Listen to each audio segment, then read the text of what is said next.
नमस्कार दोस्तों। आज हम लोग बिहार बोर्ड के हिंदी गोधूली भाग 2 जानने वाले हैं, जिसमें 4 नंबर एक्सरसाइज पढ़ने वाले हैं। 4 नंबर एक्सरसाइज में नाखून क्यों बढ़ते हैं, आपको ये बताने वाले हैं कि नाखून हमारी आखिर बढ़ते क्यों हैं। नाखून हम लोग को इतना बढ़ते हैं, बार बार काटते हैं, बार बार नहीं 1000 बार काटते हैं, और 1000 बार क्यों काटते हैं, इसका हमको क्या याद दिलाता है, किस चीज़ का ये निशानी है, इन सारी बातों को आज क्लियर करते चलेंगे। सबसे पहले अगर वीडियो देखे शुरू किए हैं, पहले लाइक कीजिए, कमेंट कीजिए, उसके बाद शेयर करते चलिए, और शेयर करने के बाद हम लोग शुरुआत करते हैं। एक क्लास आपका 10th का है, यानी क्लास 10th का हिंदी है। बिहार बोर्ड मैट्रिक एग्जाम देने वाले, जो 2024 एग्जाम में देने वाले हैं, उनके लिए खास तौर पे बनाया गया है। गोधूली भाग 2 से लिया गया है, जिसमें पार्ट 1 है। पार्ट 1 के मतलब पूरी तरह से ये लेक्चर है, पूरी कहानी आपको बताएंगे कि हमारी नाखून बढ़ते क्यों हैं, किसके लिए बढ़ते हैं, क्या बढ़ते हैं, इसको काटते भी क्यों हैं, ये हमें क्या चीज़ के यूज करने के लिए भगवान दिए हैं। हमारा जो नाखून बढ़ रहा है, इसको यूज करने, किस चीज़ का यूज करने के लिए भगवान है जो प्रकृति में हमारे नाखून को बढ़ाते हैं। इन सारी बात को यूज करते चलेंगे। आपको ये भी बता दें कि हम लोग पहले जो थे एक आदि मानव थे, यानी कि आदि मानव कह सकते हो, या हम कह सकते हैं कि हम लोग पहले एक जंगली जानवर थे।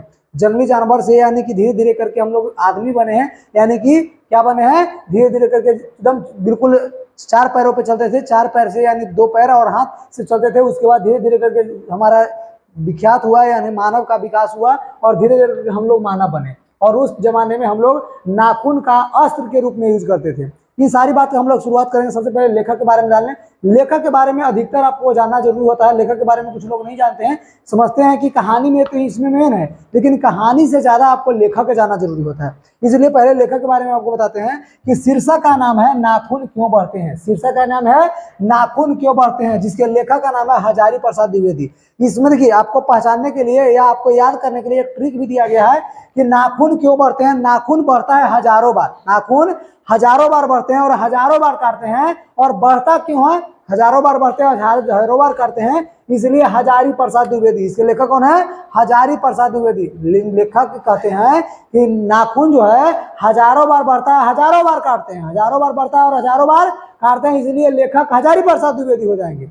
आगे अगर बात करें कि नाखून क्यों बढ़ते हैं, तो इसका ये हो जाएगा शीर्षक। लेखक का नाम हजारी प्रसाद द्विवेदी। लेखक का नाम क्या है, हजारी प्रसाद द्विवेदी। पिता की बात किया जाए कि हजारी प्रसाद द्विवेदी जी का पिता का नाम क्या है, तो श्री अनमोल द्विवेदी। क्या नाम है, श्री अनमोल द्विवेदी। हजारी प्रसाद पिताजी के नाम, हजारी प्रसाद द्विवेदी के पिताजी का नाम क्या है, श्री अनमोल द्विवेदी। उनके पिताजी का नाम क्या है, श्री अनमोल द्विवेदी। उनकी माता जी के नाम जानेंगे तो श्रीमती ज्योतिषमती। क्या नाम है, श्रीमती ज्योतिषमती उनके माता जी का नाम है। अगर आगे बात किया जाए कि उनका जन्म कब हुआ था, तो जन्म हम लोग जानेंगे 19 अगस्त 1907 ईस्वी। 19 अगस्त 1907 ईस्वी में इनका जन्म हुआ था। याद रखिएंगे, हजारी प्रसाद द्विवेदी जी का जन्म कब हुआ था, 19 अगस्त 1907 ईस्वी में। 19 अगस्त 1907 ईस्वी में, यानी कि हजारी प्रसाद द्विवेदी जी के पिताजी का नाम श्री अनमोल द्विवेदी, माताजी का नाम श्रीमती ज्योतिषमती। जन्म इनका 19 अगस्त 1907 ईस्वी में। और इनका जन्म स्थान की बात क्या है कि जन्म कहाँ लिए थे, तो उत्तर प्रदेश के बलिया जिला में। उत्तर प्रदेश के बलिया जिले के आरत दुबे छपरा, आरत दुबे का छपरा नामक गांव में इनका जन्म हुआ था। याद रखिएगा, उत्तर प्रदेश बलिया जिला के, उत्तर प्रदेश बलिया जिला के आरत दुबे छपरा नाम का एक गांव है, वहां पर इनका क्या हुआ था, जन्म हुआ था। क्लियर। आगे की बात किया जाए, इनके मृत्यु की बात किया जाए, तो मृत्यु आपको बता दें कि इनका मृत्यु हुआ था 1900 कितना में, 79 ईस्वी में। 1979 ईस्वी में इनका मृत्यु हुआ था, और दिल्ली में मृत्यु हुआ था। कब दिल्ली हुआ था, 1900 ईस्वी में, 1979 ईस्वी में दिल्ली में इनका मृत्यु हुआ था। 1979 ईस्वी में उनका दिल्ली में मृत्यु हो गया था। क्लियर। इनके बारे में कुछ अगर परिचय जाने देंगे कि इनका प्राथमिक शिक्षा कब हुआ था, कैसे इन्होंने पढ़ाई की है, कौन से विद्यालय से अगर एमए किए या कौन कौन से पढ़ाई किए, ये बारे में जानेंगे। तो इनकी प्राथमिक शिक्षा जो है ये घर पर ही हुआ था। प्राथमिक शिक्षा मतलब शुरुआत वाला जो शिक्षा हुआ था, ये घर पर ही हुआ था। इन्होंने संस्कृत के माध्यम से हुआ था, यानी संस्कृत के माध्यम से प्राथमिक शिक्षा, शुरुआत वाला जो पढ़ाई है संस्कृत के माध्यम से किए थे। उसके बाद उच्च शिक्षा के लिए इन्होंने काशी चले गए। उच्च शिक्षा के लिए कहाँ चले गए, काशी चले गए, हिंदू विश्वविद्यालय, काशी हिंदू विश्वविद्यालय गए, और वहां से इन्होंने ज्योतिषाचार्य की उपाधि प्राप्त की। काशी हिंदू विश्वविद्यालय है, वहां से उन्होंने ज्योतिषाचार्य की उपाधि प्राप्त की। उसके बाद कबीरदास जो है उन पर गहन सर्च किए, रिसर्च किए। कहता है कि इनके ऊपर बहुत ज्यादा अध्ययन किए, बहुत ज्यादा पढ़ाई की और इनके ऊपर ही पीएचडी किए। क्या किए? पीएचडी किए। कहता है कबीर पर गहन अध्ययन करने के कारण 1900 कितना ईस्वी में, 1949 ईस्वी में उन्होंने लखनऊ विश्वविद्यालय से पीएचडी कर लिए। लखनऊ विश्वविद्यालय से क्या किए? पीएचडी किए। किनके ऊपर? कबीरदास के ऊपर। कहते हैं कि कबीरदास के ऊपर गहन यानी गहराई से अध्ययन करने के बाद में 1949 ईस्वी में 1949 ईस्वी में लखनऊ विश्वविद्यालय से इन्होंने क्या किए? पीएचडी किए। क्या किए? पीएचडी के उपाधि प्राप्त किए। कहता है वो पीएचडी नाम मानक उपाधि से इन्होंने सम्मानित हुए। कहता है कि 1957 ईस्वी में भारत सरकार द्वारा पद्म विभूषण से भी सम्मानित किया गया है। कहता है कि 1857 ईस्वी में भारत सरकार द्वारा पद्म विभूषण नाम का जो उपाधि होता है उससे भी क्या किए हुए? सम्मानित किए गए। क्लियर? अगर आगे हम लोग जानेंगे इनके परिचय के बारे में या इनके हम लोग रचना के बारे में जानेंगे, तो परिचय रचना सारे चीज जानेंगे। पहले परिचय हम रचना जानते हैं कि इनकी प्रमुख रचनाएं हैं जो लगभग 8 के आसपास में है। आप सारे के सारे बिल्कुल हम आपको VBI में मिलेगा, ऑब्जेक्टिव में आते रहता है, इसलिए आपको इसमें दिखाते हैं कि प्रमुख रचनाएं इनके कौन कौन है। तो इनका प्रमुख रचनाएं हैं, जो पहला नंबर में आता है असोल के पुल। क्या आता है? असोल के पुल। याद रखिएगा, असोल के पुल इनकी प्रमुख रचना में पहला नंबर में आता है। दूसरा नंबर में आता है पृथ्वीराज रासो। पृथ्वीराज रासो इनका क्या में आता है? दूसरा नंबर में आता है। तीसरा नंबर में विचार और विवर्तक। क्या आता है? विचार और विवर्तक। चौथा नंबर में आता है कि आलोक पर्व। क्या आता है? आलोक पर्व।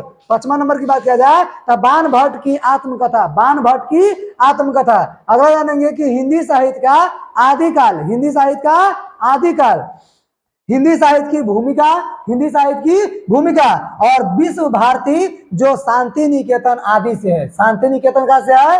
आदि से है। तो ये याद रखिएगा। ये हम लोग जानेंगे कि अशोक के पुल। याद रखिएगा सबसे ज्यादा इसको इंपॉर्टेंट में समझिएगा। अशोक के पुल क्या जानेंगे? अशोक के फूल। अशोक के फूल।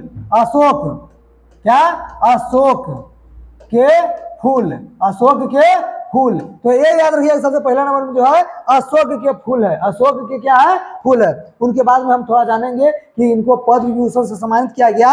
ये बात इंपॉर्टेंट रखिएगा कि पद्म विभूषण से सम्मानित किए गए जो साहित्यकार हैं उनका अगर नाम आ जाए तो आप लोग याद रखिएगा किसका? हजारी प्रसाद द्विवेदी की। यानी इन्हें पद्म विभूषण पुरस्कार से क्या किया गया है? नवाजा गया है, यानी सम्मानित किया गया है। क्लियर? चलिए आगे हम लोग अगर बात करें तो इनके बारे में कुछ और बात जानेंगे। क्या जानते हैं? इससे आपको ऑब्जेक्टिव कुछ क्लियर होगा, जिसमें इसमें कहते हैं कि कालिदास ने इनके बारे में कुछ कहा है, यानी कालिदास ने कुछ कहे थे, उनको इस बात में लिखा गया है, इस कहानी में थोड़ा सा डाल दिया गया है कि सब पुराने अच्छे नहीं होते और सब नए खराब नहीं होते। सब पुराना है जो अच्छा नहीं होता है और सब जो पुराने हैं नए हैं वो खराब नहीं होते। सब पुराने अच्छे नहीं होते और सब नए खराब नहीं होते। ये बात बोले हैं कालिदास ने, उनको बात को भी लिया गया है। साथ में इनके बारे में अगर कुछ बात जाने तो इससे भी आपको ऑब्जेक्टिव क्लियर होगा।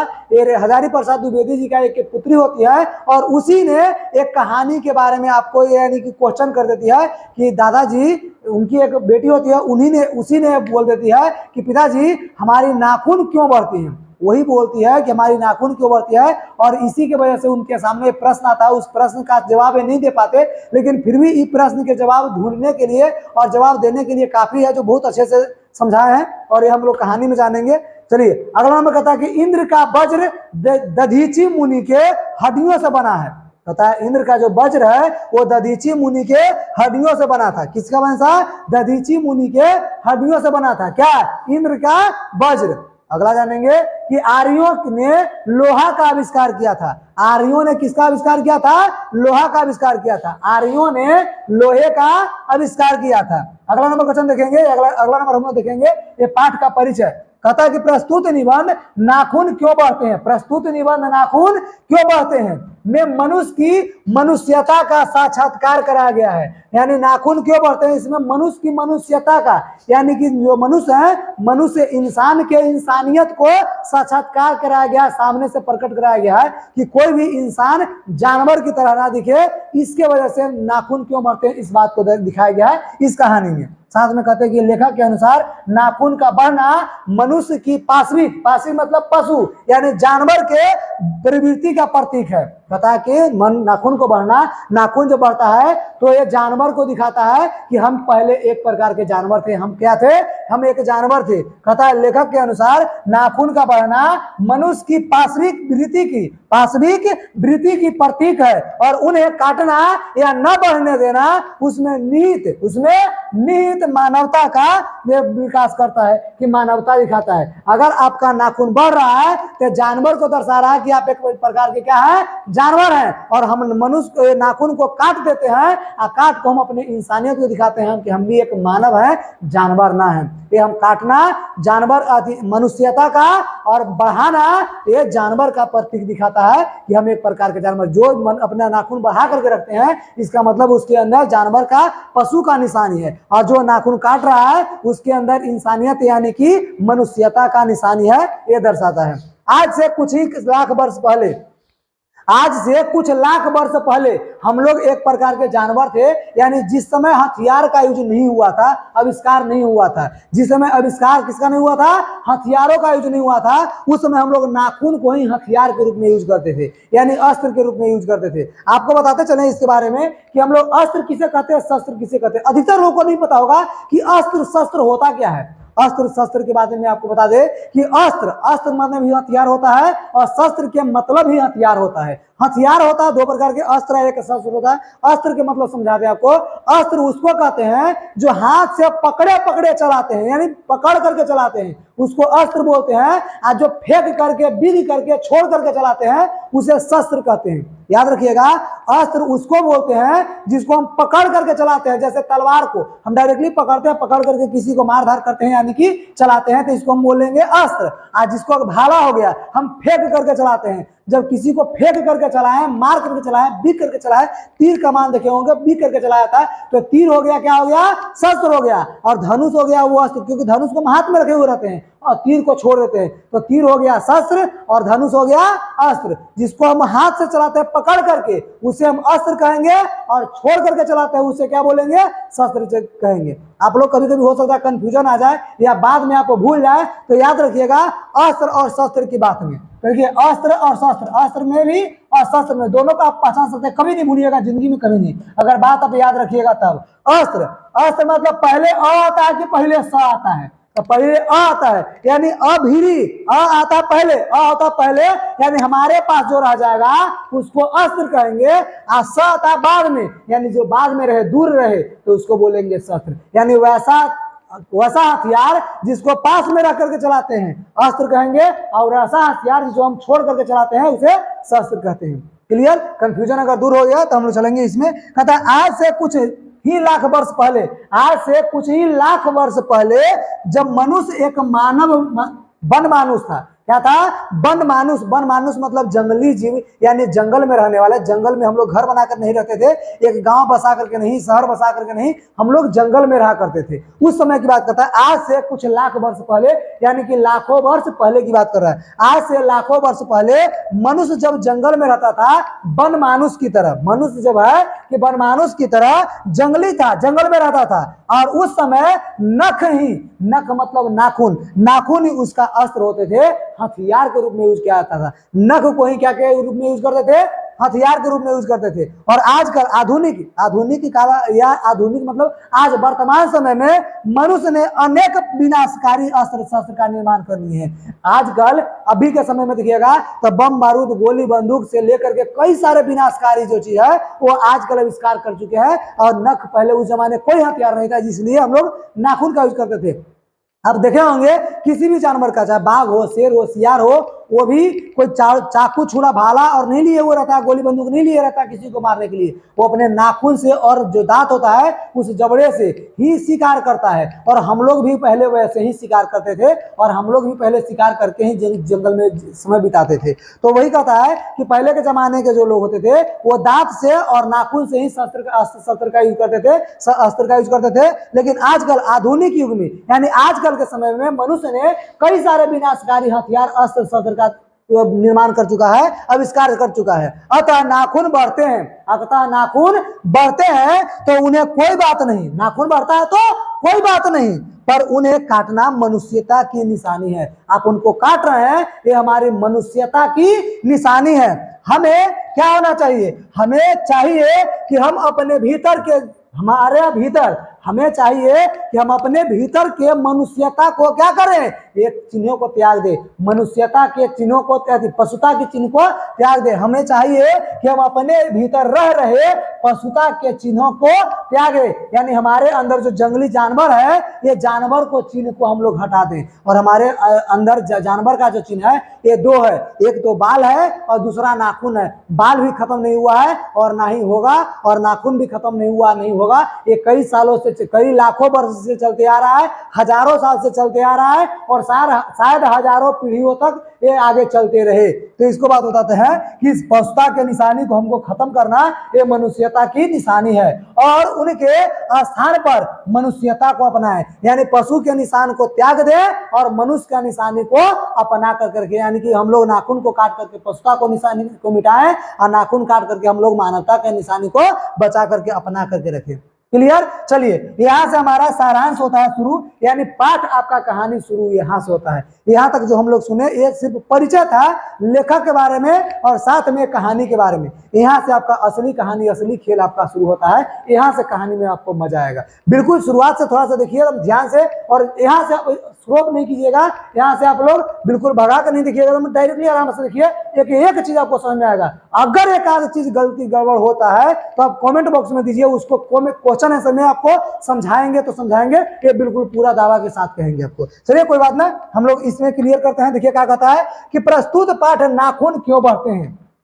प्रस्तुत पाठ यानी यह पाठ नाखून क्यों बढ़ते हैं, इसमें हजारी प्रसाद द्विवेदी द्वारा लिखा हुआ है। इसके लेखक हजारी प्रसाद द्विवेदी जी हैं। इनके लेखक कौन है? हजारी प्रसाद द्विवेदी। नाखून क्यों बढ़ते हैं, इसके लेखक हजारी प्रसाद द्विवेदी जी हैं। इनके द्वारा लिखा गया है एक कहानी। ये कहानी के बारे में जानेंगे कि इसमें लेखक ने नाखूनों के माध्यम से, लेखक ने हजारी प्रसाद द्विवेदी जी ने नाखून के माध्यम से मनुष्यों के आदिम बर्बर प्रवृत्ति का वर्णन करते हुए, आदिम बर्बर प्रवृत्ति मतलब जंगली जीव के प्रवृत्ति का, जंगली जीव की तरह प्रवृत्ति का ये वर्णन करते हुए और बर्बरता को, यानी कि पशुता को, यानी जंगली जानवरों का, जानवर के निशानी को त्याग करके मानवीय गुणों को अपनाने का संदेश देते हैं। मानवीय यानी मानव के गुण को अपनाने का क्या देते हैं? संदेश दिया है। एक दिन लेखक की पुत्री ने प्रश्न पूछ दिया कि नाखून क्यों बढ़ते हैं। एक दिन लेखक के पुत्री ने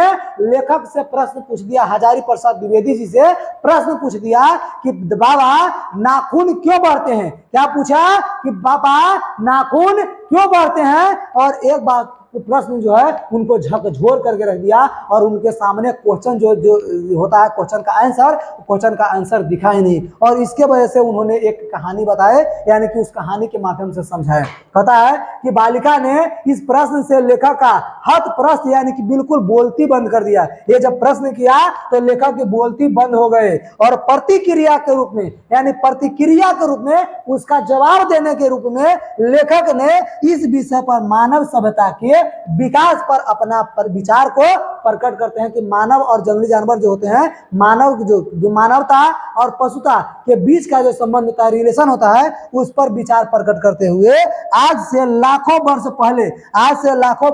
पहले जब मनुष्य जंगली था उस समय की कहानी सुनाने लगते हैं कि जब मनुष्य जंगली था और जंगली अवस्था में, तब उसे अपनी रक्षा के लिए, जब मनुष्य जंगली था, जंगलों में रहता था, उस अवस्था में वो अपनी रक्षा करने के लिए, वो अपने आप को बचाने के लिए इसे हथियार की आवश्यकता होती थी। यानी उसको हथियार की जरूरत होती, किसी की हथियारों की जरूरत थी। किसको? मानव को। किसको? मानव को। जंगल में रहते थे उस समय, इसको हथियार की आवश्यकता थी, और इसके लिए मनुष्य ने अपनी नाखून को हथियार स्वरूप प्रयोग किया। उसे हथियार की जरूरत था, उसके पास हथियार नहीं था, इसलिए अपने नाखून को ही हथियार के रूप में यूज करना शुरू कर दिया। कौन? मनुष्य ने। कौन? मानव ने। कहता हथियार के रूप में यूज करना शुरू कर दिया। कहता और ये नाखूनों को बढ़ाना भी शुरू किया, क्योंकि अपने प्रतिद्वंदी मतलब सामने वाला जो शत्रु है उसको कहते हैं प्रतिद्वंदी। यानी सामने, किसी के सामने अगर शत्रु हो उसको प्रतिद्वंदी बोलते हैं। तो अपने प्रतिद्वंदियों को, यानी अपने सामने वाले दुश्मनों से जूझने के लिए, लड़ने के लिए, अपने सामने वाले दुश्मन से लड़ने के लिए नाखून ही उसके अस्त्र थे। नाखून ही उसके क्या थे? अस्त्र से हथियार थे। इसके बाद पत्थर भी उसके लिए हथियार बना। पेड़ की डाल अगर हो तो उसको भी हथियार के लिए यूज किए।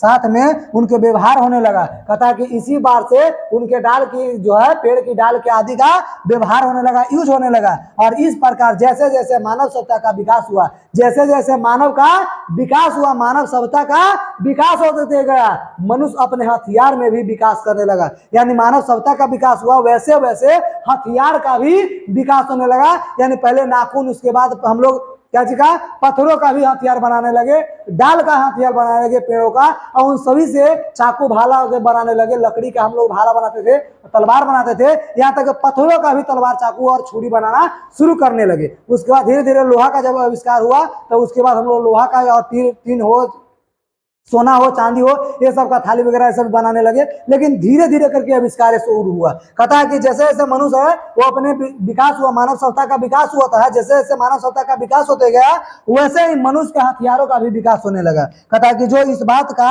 हैरानी होती है, जो इस बात से हैरानी होती है कि आज मनुष्य नाखून न काटने पर अपने बच्चों को डांटता है। आज मनुष्य है जो अपने बच्चे को अगर नाखून न काटे तो उसको डांटता है, किंतु प्रकृति उसे फिर भी नाखून बढ़ाने को अथी रहते हैं। फिर भी प्रकृति है उसे नाखून बढ़ाता है। कहता है बढ़ाने को विवश करती है, यानी कि मजबूरी में उसका नाखून बढ़ते रहता है। मनुष्य को अब इससे कई गुना शक्तिशाली अस्त्र शस्त्र मिल चुके हैं। मनुष्य को, मानव को अब इससे, नाखून से कई गुना अस्त्र शस्त्र मिल चुके हैं। अस्त्र शस्त्र का आविष्कार हो चुका है, और इसी कारण से मनुष्य है अब अपना नाखून को नहीं रखना चाहता। अब इससे कई गुना अस्त्र शस्त्र जो है वो हमें मिल चुका है, इसलिए अब नाखून को रखना नहीं चाहते। अगर किसी के पास, मान लीजिए एग्जांपल आपको बता दें, किसी के पास अगर साइकिल है, साइकिल का छोड़िए, साइकिल है और उसको अगर आपको बाइक मिल जाए, उसके घर में अगर बाइक लग जाए, साइकिल को कोई पीछे देखेगा नहीं, साइकिल को मुड़ के नहीं देखेगा, साइकिल को छोड़ देगा ऐसे ही। साइकिल का किसी को जरूरत नहीं पड़ेगा, सबका नजर किस पे जाएगा? बाइक पर। बाइक है, कार घर में आ जाए, कार पर नजर आ जाएगा सबको, बाइक पर और साइकिल पर किसी का नजर नहीं जाएगा। वैसे ही हमारा हथियार जो पहले था नाखून था, उस समय इसका महत्व बहुत बड़ा था। हम लोग नाखून को अस्त्र शस्त्र के रूप में बहुत अच्छे से यूज करते थे। लेकिन जिस तरह से हमारा जो नया नया आविष्कार जो होने लगा है अस्त्र शस्त्र का, इससे ज्यादा विनाशकारी आविष्कार हुआ है, तब से हम लोग नाखून पर ध्यान देना छोड़ दिए, यानी कि इसको अब अस्त्र शस्त्र के रूप में नहीं यूज करते हैं, और इससे कई गुना चीज हमको मिल गया। अब नाखून को हम रखना नहीं चाहते, अब नाखून नहीं चाहते हम लोग। क्या है? नाखून नहीं चाहता मनुष्य। कहता लेखक सोचता है कि मनुष्य किस ओर बढ़ रहा है। लेखक सोचता है कि मनुष्य है वो किस ओर बढ़ रहा है, ये मनुष्यता की ओर बढ़ रहा है या पशु की ओर बढ़ रहा है? मनुष्यता की ओर बढ़ रहा है कि पशुत्व की ओर बढ़ रहा है, पशु की ओर बढ़ रहा है? अस्त्र शस्त्र बढ़ाने की ओर बढ़ रहा है कि अस्त्र शस्त्र घटाने की ओर बढ़ रहा है? अस्त्र शस्त्र को बढ़ाने की ओर बढ़ रहा है कि अस्त्र शस्त्र के घटाने की ओर बढ़ रहा है? तो आज के युग में नाखून पशु का क्या है? अवशेष है। आजकल का जो नाखून है वो पशुत्व का एक कहा निशानी है, अवशेष है, तथा अस्त्र शस्त्र पशु के निशानी है। अस्त्र और शस्त्र जो है किसका निशानी है? पशु का निशानी है। जिसके पास अस्त्र शस्त्र नाखून के रूप में यूज करते हैं उसके अंदर पशुत्व का निशानी है, पशुत्व का चिन्ह उसके अंदर अभी भी मौजूद है। कहता है कि इसी प्रकार भाषा में विभिन्न शब्द विभिन्न रूप में प्रतीक है। इसी प्रकार से भाषा को भी हम लोग कई भाषा को अलग अलग रूप से जानते हैं, अलग अलग नाम से, अलग अलग अर्थ से भी जानते हैं। जैसे में मान लीजिए इंडिपेंडेंस, अंग्रेजी में हम लोग बोलते हैं इंडिपेंडेंस। इंडिपेंडेंस से मतलब होता है तो स्वतंत्रता। अब देखिए अंग्रेजी में बोलते हैं इसको कैसे? इंडिपेंडेंस। इंडिपेंडेंस शब्द का अर्थ होता है अधीनता। क्या होता है? अधीनता। अधीनता का मतलब किसी के अधीन, किसी के अधीनता की अभाव। अधीनता मतलब किसी के सामने हम उसके इंडिपेंडेंट ना हो, उसके यानी उस पर प्रभावित ना रहे, उसी पे निर्भर ना रहे, उसको बोलते हैं इंडिपेंडेंस। यानी खुद पे मौजूद रहे, यानी खुद पे रहे, यानी स्वतंत्र रहे। अब अभी हम लोग हैं जो अभी पढ़ने के एज जिसका होता है, पढ़ने वाले विद्यार्थी को सब अपने मम्मी पापा पे इंडिपेंडेंट रहते हैं। यानी क्या करते हैं? उन्हीं के ऊपर हम लोग इंडिपेंडेंट, अगर वो लोग हम लोग खाना पीने के देते हैं तब उन पे रहते हैं। यानी कि जब हम खुद कमाने लगेंगे तब हम स्वतंत्र हो जाते हैं, और जब तक नहीं कमाते हैं तब हम लोग उन पे कहाँ है? इंडिपेंडेंट है। क्या है? इंडिपेंडेंट है। यानी कि हम लोग उन्हीं पे डिपेंड है, या कह सकते हैं हम लोग उन्हीं के ऊपर डिपेंड है, उन्हीं के ऊपर है। अगर मम्मी पापा अगर ना रहे तो हम लोग का कोई अस्तित्व ना रहे। तो यही बात इस इसमें बोलता है कि देखिए इंडिपेंडेंस का अर्थ क्या होता है कि अनअधीनता। अनअधीनता मतलब अधीनता के नहीं, यानी कि अपने से खुद से रहे, उसका मालिक खुद रहे, उसको बोलते हैं इंडिपेंडेंस। जब हम आजाद हो जाते हैं तब हम अपने आजाद हो गए, यानी खुद का मालिक खुद हो गए। अगर आजाद नहीं हुए हैं तब हमारे ऊपर मालिक है, वो जो कहेगा वही हम करेंगे। तो ये बात होता है, तो इसका होता है। लेकिन उसका हम लोगों ने कई सारे अर्थ निकाल चुके हैं, किंतु इसका अर्थ हमने कई सारे निकाले हैं, जैसे स्वाधीनता, स्वतंत्रता और स्वराज ग्रहण करना। क्या स्वराज को ग्रहण किया है, क्या इंडिपेंडेंस का हिंदी में हम लोग अर्थ निकाल चुके हैं। चलिए, यह सच है कि आज परिस्थितियां बदल गई है, यह सच है कि आज परिस्थितियां, सिचुएशन चेंज हो गया है, यह सच है कि आज सिचुएशन चेंज हो गया है, परिस्थितियां बदल गई है, उपकरण नए हो गए हैं। उपकरण मतलब कई सारे जो मशीन होते हैं उसको उपकरण कर सकते हैं, यानी मशीनें चेंज हो गई, मशीनें बदल गए हैं, हथियार बदल गए हैं, उलझाने की मात्रा भी बढ़ गई है। उलझाने मतलब कई सारे जो होते हैं जिसको हम लोग बोलते हैं कंफ्यूजन, ये सारा चीज बढ़ गए हैं, उलझन बढ़ गई है, परंतु मूल समस्या बहुत अधिक नहीं बढ़ी है। मूल समस्या है अधिक नहीं बदली है, लेकिन पुराने के मोह में पुराने के मोह के बंधन में रहना भी सब क्या है, जरूरी, समय जरूरी करवा देता है। कहता पुराने के मोह में जो समय है वो जरूरी नहीं होता, इसलिए हमें भी नएपन को अपनाना चाहिए। इसलिए हमको भी नया चीज, जैसे जैसे जमाना चेंज हो रहा है, नया नया चीज आविष्कार हो रहा है, तो नए नए चीज को आविष्कार करना चाहिए, नए नए पे डिपेंड होना चाहिए, नए नए चीज को अपनाना चाहिए। जैसे हम लोग पहले सबसे शुरुआत की बात किया जाए तो पहले हम लोग जंगल में गुरुकुल में पढ़ते थे, उसके बाद धीरे धीरे करके हम लोगों के विद्यालय हो गया, विद्यालय से अब हम लोग ट्यूशन में पढ़ने लगे, अब ऑनलाइन क्लास हो गया, मोबाइल में खुद पे घर पे रह करके पढ़ लेते हैं। तो न जैसे जैसे जनरेशन सारा चीज चेंज हो रहा है, वैसे वैसे हम लोगों को भी चेंज होते रहना चाहिए और वैसे उसी तरह से हम लोग को सीख लेना चाहिए। कहता है कि नए नए जो नएपन जो चीज हुआ है उसको अपनाना चाहिए। लेखक इसके साथ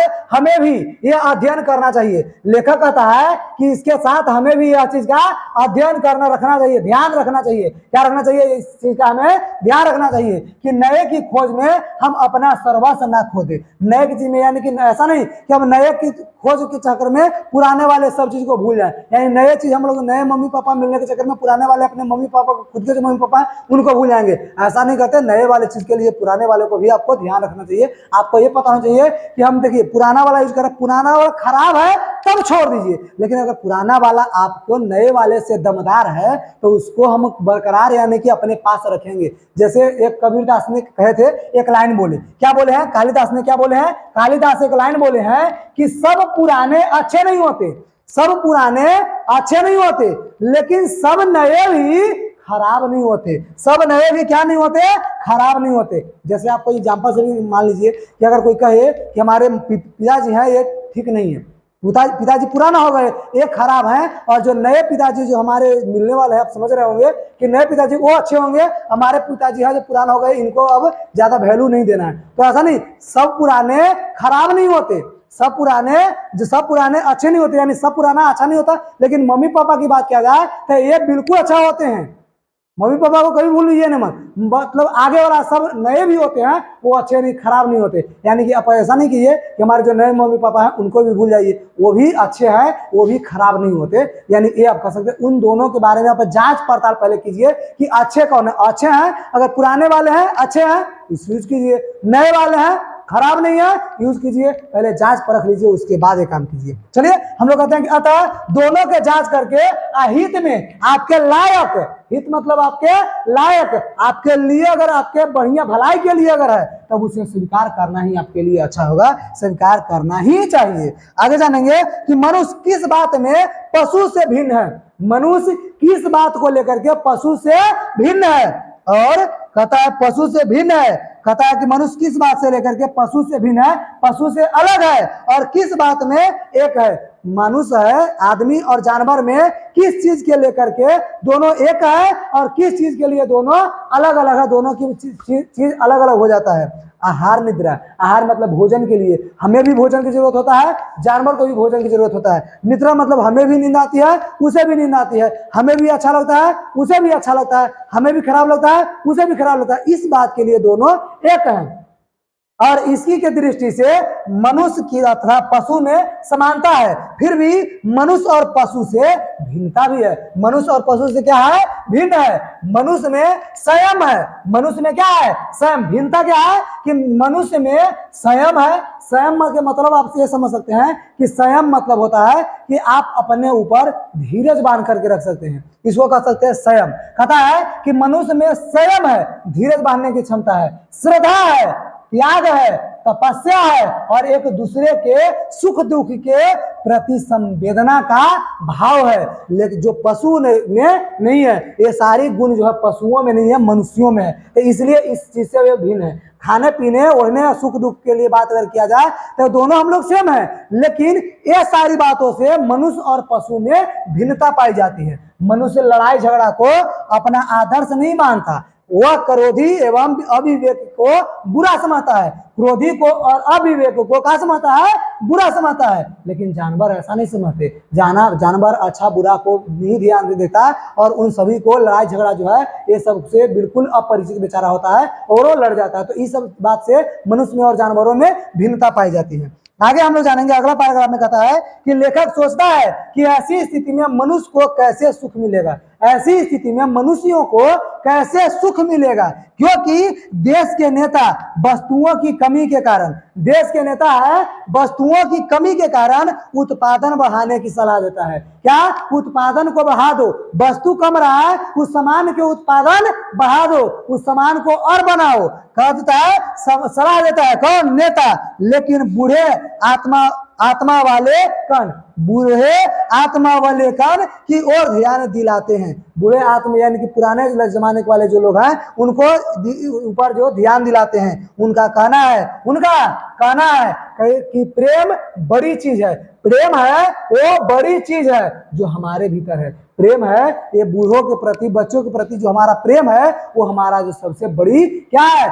सबसे बड़ी चीज है, वो हमारे भीतर है, वो हमारे भीतर है। और इस निबंध में लेखक